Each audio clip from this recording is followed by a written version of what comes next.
Nah, habis dari oli mesin, minyak rem wajib diganti. Kalau ada minyak power steering wajib diganti. Kemarin itu di bengkel saya kita udah ganti nih coolant yang sama yang organik. Saya nggak tahu dia bawa kemana, itu bisa diganti dengan air biasa. Dan saya itu ngamuk-ngamuk. Kenapa? Ketika saya pakai waktu itu malam-malam, itu overheat di tengah jalan. Satu-satunya cara ngebersihin mobilnya dia supaya nggak bau lagi ya begitu. Kita cari bengkel mobil yang tepat. Ayo ke dokter mobil aja. Jujur, cepat dan juga lengkap. Ayo ke dokter mobil aja. Kualitas yang terbaik, harga juga bersahabat. Percayalah, di dokter mobil pasti beres.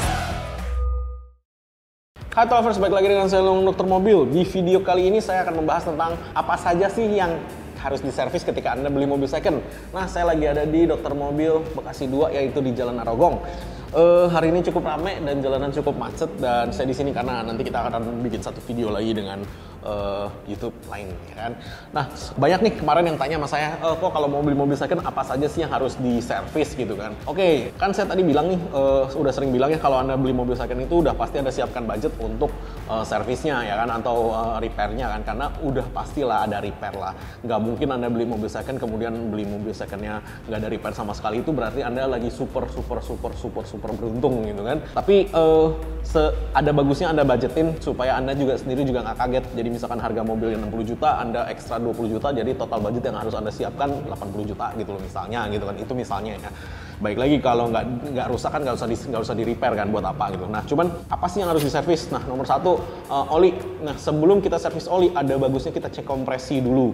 Cek kompresi itu kalau mobil bensin ya, itu lebih mudah karena tinggal buka lubang busi, kita buka semua, kita colokin alatnya tuh, nanti dia ada meternya, terus kita starter. Setiap mobil beda-beda. Ada mobil yang pressure-nya ada di 9, 10, 6, 7,5, itu tiap mobil beda-beda. Itu Anda bisa cek di online, ada kok itu penjelasannya semua di online.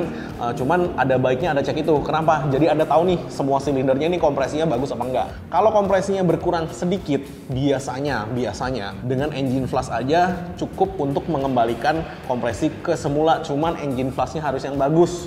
Biasanya ya, itu kalau dari ring piston. Kalau dari valve yang bocor biasanya sih nggak bisa diperbaikin. Cuman kalau kompresinya berkurang dikit itu masih bisa lah kita tolong lah. Kalau kompresinya berkurang lebih dari 30% sampai 50%, itu sudah indikasi harus turun mesin. Ada ring piston yang diganti, itu paling murah ya. Kalau misalkan Anda lagi beruntung, berarti silinder linernya ada yang pecah atau ada yang lecet. Nah, itu ya udah pasti diboring dan ganti pistonnya situ sih. Cuman balik lagi, ketika itu terjadi kan tarikannya juga nggak seberapa enak ya. Dari tarikan nggak seberapa enak itu Anda harus spare untuk memang harus diturunin mesinnya. Nah, jadi oli mesin nomor satu. Kemudian sebelum ganti oli mesin itu kita cek kompresi dulu. Ketika ganti oli mesin, itu kita isi engine flush dulu yang bagus. Nah, di mana di dokter mobil setiap Anda ganti oli mesin itu sudah pasti include dengan engine flushnya, itu udah gratis gitu loh. Jadi engine flushnya kita isi gratis, nyalain sekitar 10 menit untuk ngerontokin semua kotorannya, dan kita buang dan kita cuci darah istilahnya. Itu biar apa sih? Supaya kita cuci darah, supaya semua kerak-kerak kotorannya rontok ke bawah, dan itu disedot lagi oleh si mesin cuci darahnya, sehingga semua kerak-keraknya itu nggak balik lagi masuk ke dalam, dia kesaring semua di mesin gitu. Jadi itu akan lebih bagus. Nah, habis dari oli mesin, minyak rem wajib diganti. Kalau ada minyak power steering wajib diganti. Beberapa video saya kayak di video Akbar Rais sebelumnya, dia dapat Lancer kan ya, di harga 200-an juta, dan dia dapat di kilometer 20.000, which is bagus banget mobilnya. Mobil simpenan, jadi nggak pernah kemana-mana, nggak pernah tabrakan, nggak pernah kena banjir. Tapi minyak rem dan oli power steeringnya itu tetap wajib diganti. Karena kenapa? Power steeringnya itu setelah beberapa tahun dia memang menyerap udara kan, jadi ketika kita ganti itu kelihatan dia warnanya putih gitu loh. Setelah diganti itu jadi jauh lebih enteng. Itu kalau ada power steering. Kalau nggak ada power steering berarti minyak rem wajib di bleeding, wajib diganti. Dan servis remnya ya, empat-empatnya ya.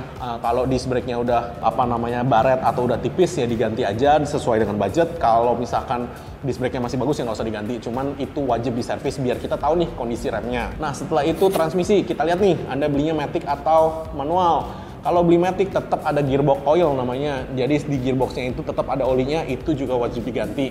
Kita asumsi aja sebelumnya nggak pernah diganti, jadi harus diganti itu biar ya balik lagi Anda mau beli mobil kan untuk beberapa tahun ke depan supaya biar awet. Kalau transmisinya matic itu juga wajib diganti juga. Nah, wajib flashing apa enggak tergantung. ketika Anda ganti itu seberapa parahnya olinya itu. Kalau misalnya olinya terlalu parah, berarti itu wajib diturunin, dibuka kalternya dan diganti filter oli transmisinya. Kalau misalkan nggak terlalu parah, kayak kemarin kan CVT, CVT-nya si Akbar Rais yang Lancer itu kan CVT nih, itu memang cuma 20.000 km, cuman olinya kan hitam. Nah itu untuk gram-gram masih otomatis masih belum terlalu banyak karena balik lagi kilometer cuma 20.000. Nah makanya kita hanya ganti aja olinya dan kita isi oli baru, itu udah fine gitu. Karena 20.000 untuk filter oli transmisi nggak terlalu penting sih. Apalagi kan dia transmisinya CVT ya, inget loh ya, CVT berbeda dengan transmisi ATF manual. Kalau ATF manual warnanya udah hitam, itu saya pasti sarankan suruh ganti. Karena kenapa? Itu koplingnya pasti banyak yang udah aus gitu loh. Nah cuman balik lagi, jenis matic mobil Anda itu apa? Anda harus tahu nih, CVT, ATF, atau DSG, atau 7G Tronic gitu. Nah itu Anda harus tahu biar kita tuh juga, biar si bengkel juga jelas ini mau diganti oli apa dan penanganannya seperti apa. Kemudian abis dari oli transmisi dan oli gearbox itu oli gardan. Bagi Anda yang punya gardan ya, bagi yang punya gardan itu real wheel drive. Real wheel drive itu biasanya ada gardan, itu juga olinya 90.000 km sekali. Cuman kalau Anda menerobos banjir itu biasanya kemasukan air dan jadi putih susu. Itu olinya oli gardan, jadi oli 80, oli 90, olinya kental banget ya kan. Itu Anda beli oli apa aja nggak ada masalah, karena balik lagi itu oli gardan hanya untuk melumasi si gear gardan itu aja. Yang penting volume olinya tepat, jadi dia tetap basah. Nah kemudian AC, nah AC tetap sih saran nomor 1 diintip dulu evaporatornya seberapa kotor. Karena itu mobil bekas, kita nggak tahu dari mana, filter AC udah pasti ganti, evaporator udah pasti dicuci. Butuh deflashing apa enggak tergantung nih, kita cek dulu kan. Dari cek tekanan itu akan kelihatan nih itu butuh deflashing apa enggak. Biasanya orang sebelumnya kalau nggak pernah ngerawat AC, biasanya kan oli kompresor AC-nya juga nggak pernah diganti ya. Nah itu oli kompresor AC juga harus diganti ya kan. Jadi supaya ini si kompresor nih bener-bener jalannya sehat gitu kan. Nah kemudian radiator dicek, itu ada alatnya dan ada cek tekanan dan kompresinya. Biasanya 2 hal nih, coolant-nya diganti, tutup radiatornya diganti, tutupnya ya, karena tutup radiator itu ada pernya dan ada karetnya. Seiring berjalannya waktu, pernya itu jadi tidak bisa menekan sekeras dulu. Nah itu bahaya. Jadi ketika tekanannya naik, dia udah buang ke reservoir. Nah kalau buangnya kebanyakan, reservoir itu luber, dia ketika sedot balik nggak dapet 100% gitu. Nah makanya kenapa itu tutupnya dan coolant-nya harus diganti. Ini kalau radiatornya tidak berkerak. Kalau radiatornya berkerak, diservis juga radiatornya. Radiator berkerak itu yang paling bahaya ya dan paling urgent. Karena kenapa? Jujur aja kemarin saya bawa Brio saya yang kemarin waktu itu kan dipakai oleh adik ipar saya ya. Kemarin itu di bengkel saya kita udah ganti nih coolant yang sama yang organik. Saya nggak tahu dia bawa kemana, itu bisa diganti dengan air biasa. Dan saya itu ngamuk-ngamuk. Kenapa? Ketika saya pakai waktu itu malam-malam, itu overheat di tengah jalan gitu. Temperaturnya kan nggak ada temperatur tuh. Honda kan cuma ada indikator merah-merahnya doang tuh. Yang saya benci tuh dari mereka tuh. Makanya kan kita harus pasang water temp ya. Jadi ketika indikator merahnya 0, itu udah pasti overheat gitu. Begitu saya cek, ternyata bener. Itu diisi air dan itu sudah menguap dan di radiator keraknya tebal banget gitu loh. Padahal kilometernya itu tuh baru 12.000 km loh. Saya ngamuk-ngamuk sih, bener sih. Saya nggak tahu itu siapa yang ganti dan dia bersikukuh dia selalu ke bengkel resmi gitu kan. Ya daripada saya minta nomor SA-nya saya maki-maki, ya sudah lah ya gitu loh. Nanti kan jadi nggak bener gitu kan. Cuman ya itu dia, jangan berasumsi ya kan. Mendingan kita cek satu-satu karena itu jadinya parah gitu loh. Mendingan kita cek satu-satu kan, ngecek radiator, apalagi kalau kelasnya Honda, Toyota, itu kan nggak terlalu susah karena dia, saya sukanya itu tutup radiator masih berada di atas radiator. Jadi ketika Anda buka radiatornya, Anda masih bisa ngintip nih, wah radiatornya lubangnya gede-gede apa udah rapet nih. Kalau lubangnya masih gede-gede berarti aman. Kalau lubangnya udah rapet berarti udah harus diservis. Nah servis itu seperti apa sih? Itu biasanya tutupnya dibuka, kemudian radiatornya itu kita korokin lagi namanya ya, diperbesar lagi dan kotoran-kotorannya itu dirontokin. Fungsinya supaya lubang radiatornya itu besar lagi supaya dia bisa mengalir seperti semula. Nah, untuk mobil di atas 5 tahun, saran saya termostat diganti. Karena Anda nggak tahu kapan termostat itu tidak ngebuka. Termostat itu valve yang menjaga supaya suhu di dalam blok mesin itu tetap di bawah suhu tertentu. Jadi ketika misalkan nih di termostatnya ada tulisan 92 derajat.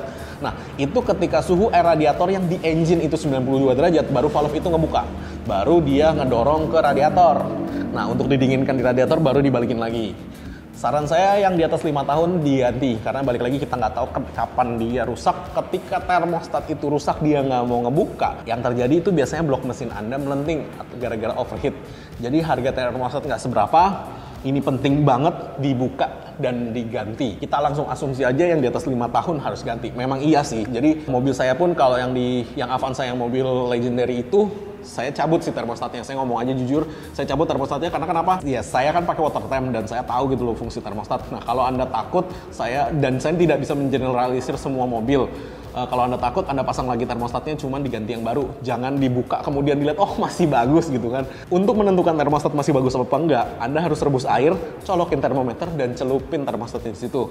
Ketika dia mencapai suhu yang tertera di termostatnya itu biasanya ada tuh tulisannya tuh 92, 80, 78 itu ada tulisannya semua di situ. Ketika menyentuh suhu itu, termostat harus ngebuka. Nah, itu satu-satunya cara ngetes termostat.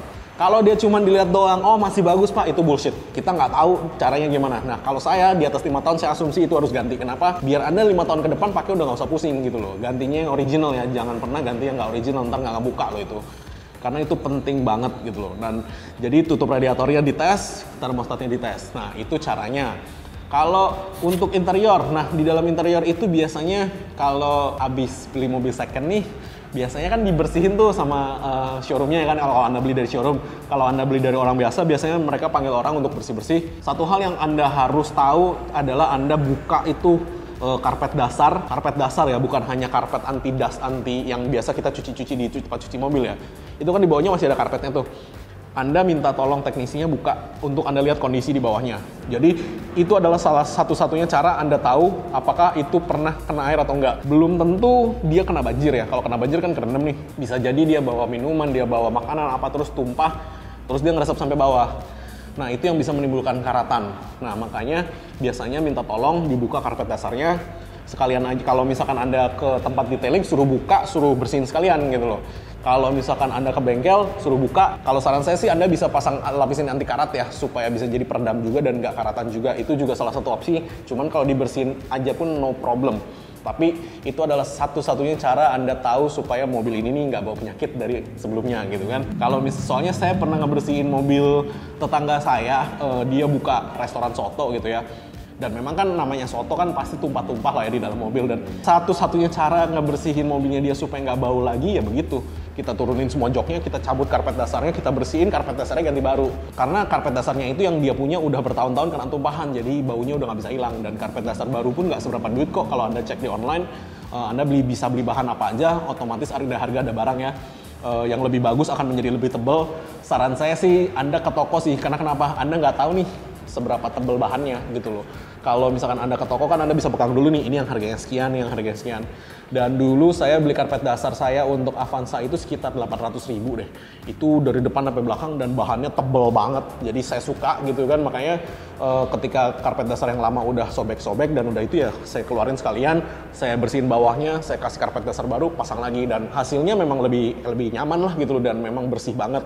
Untuk jok, kalau jok sebelumnya itu bahannya kain atau bludru, Anda bisa panggil tukang untuk bersihin ya kan. Kalau Anda risih, Anda bisa ganti sekalian kulit joknya itu dengan harga yang variasi. Anda harus datang juga ke sana kan. Saya ganti juga joknya, kulitnya karena kalau bludru itu tetap dia menyimpan debu ya, tapi lebih dingin. Ingat ya ketika Anda ganti dengan jok kulit sintetis itu akan lebih panas. Jadi hati-hati dengan bahan jok yang Anda pakai gitu loh.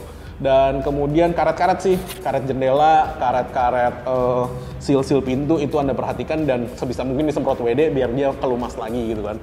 Kalau yang untuk di karet jendela itu namanya silikon spray. Di video saya sebelumnya saya pernah bikin video tentang semprotan yang namanya silikon spray. Itu lebih bagus, kenapa? Karena silikon spray tidak menimbulkan residu dan tidak mengikat debu. Kalau WD Anda semprot di situ, itu nanti dia kan tetap basah tuh.